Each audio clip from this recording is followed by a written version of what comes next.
श्री गोपाल राधे कृष्णा गोविंद गोविंद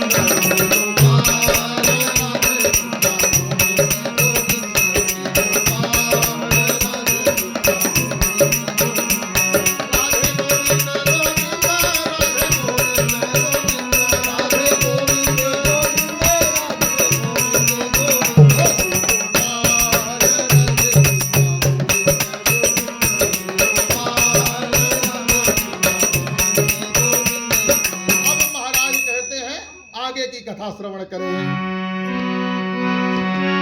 सौनकादि ऋषि वर्ग से बोले सूत प्रसाद, मुनिजन सुनिए और इन छोटा सा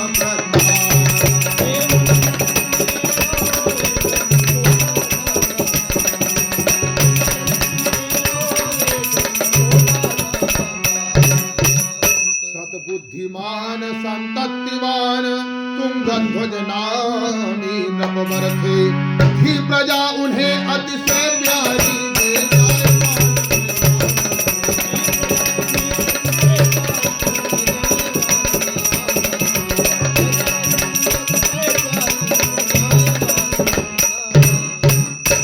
अब कहते हैं प्राचीन काल में एक तुंगध्वज नाम के राजा थे। राजा सत्यवादी थे, जितेंद्रिय थे। राजा हर एक धार्मिक स्थलों में जाकर गरीबों को दान दक्षिणा इत्यादि करते थे। राजा को शिकार खेलने का शौक था। राजा शिकार खेलने के लिए जब जंगल में जाते हैं तो राजा के सैनिक बिछड़ जाते हैं और राजा को प्यास लगी।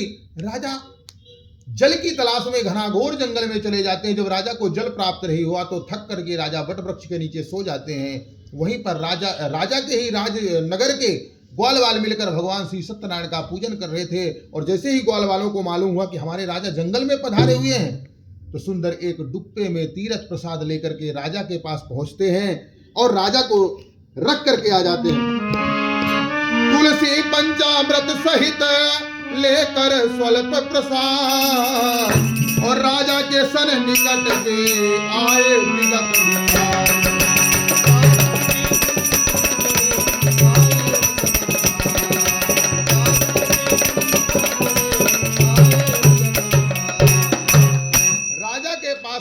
तीरथ प्रसाद ले जाकर के रख करके और ग्वालवाल चले आते हैं।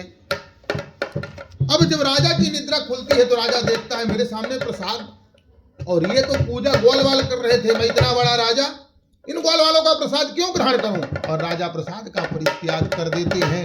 और जब अपने नगर में आते हैं तो क्या देखते हैं कि राजा का सारा राजमहल जल रहा है। राजा के 100 पुत्र पत्नियां सहित राजमहल के अंदर जल रही हैं। अब राजा को बड़ा दुख होता है। राजमहल में शोक का हुआ दुखद विस्तार, मूर्छित हो राजा गिरे करने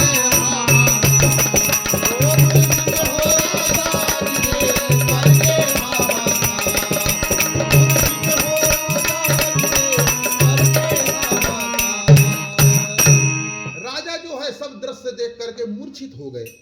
थोड़ी देर के बाद जब चेतना आई तो आकाशवाणी होती है, राजा तो इतना बड़ा धर्मात्मा था, फिर प्रसाद का परित्याग कर दिया। क्योंकि जो प्रसाद भगवान को चढ़ गया वो किसी जाति का नहीं होता, वो तो प्रसाद भगवान का होता है। राजा तुरंत ग्वाल वालों को जंगल में बुलाते हैं और भगवान का पूजन करते हैं। पूजन के प्रभाव से राजा को पहले के जैसे पुनः प्राप्त होता है। अब सूत जी महाराज कहते हैं जिन जिन ने पूर्व काल में कथा किया उनका वृत्तांत सुनाता हूं।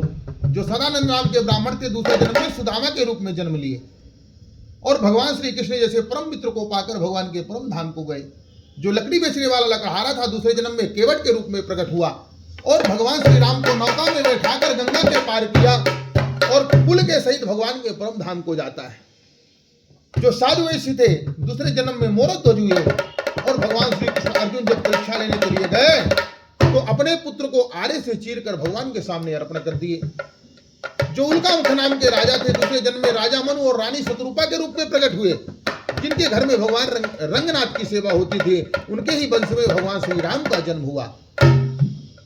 जो ग्वालवाल थे वो ब्रजमंडल में निवास करने लगे और भगवान श्री कृष्ण के साथ में रासलीला इत्यादि करके भगवान के गोलोक धाम को जाते हैं। जो भी इस कथा को सुनता अथवा करता है उसके समस्त पाप नष्ट हो जाते हैं।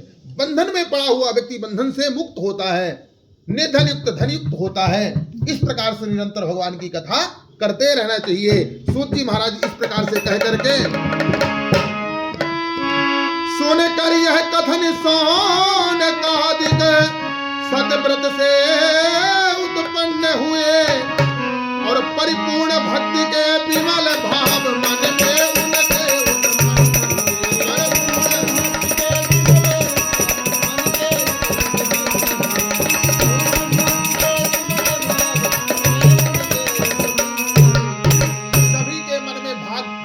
जागृत हो गई और श्री सूत देव के सहित सभी कलि कलमस में व्रतंत हुए।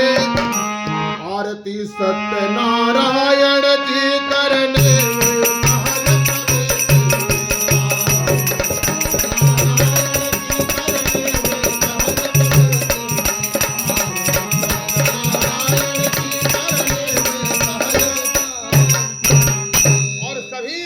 जय जयकार करने लगे। जय हो सूत जी महाराज, आपने जो हमारे मन के अंदर अंधकार भरा हुआ था उसे आपने उजागर कर दिया, अंधकार को हटा दिया। जय जय श्री मार्कंड पुराणे रेवाखंडे सत्यनारायण व्रत कथायाम श्री लक्ष्मी नारायण देवतार्पणमस्तु। बोले लक्ष्मी नारायण भगवान की जय, सत्यनारायण स्वामी की जय। पुष्पांजलि भगवान को चढ़ा दें। पांच हो गए। थोड़े भजन करो अभी।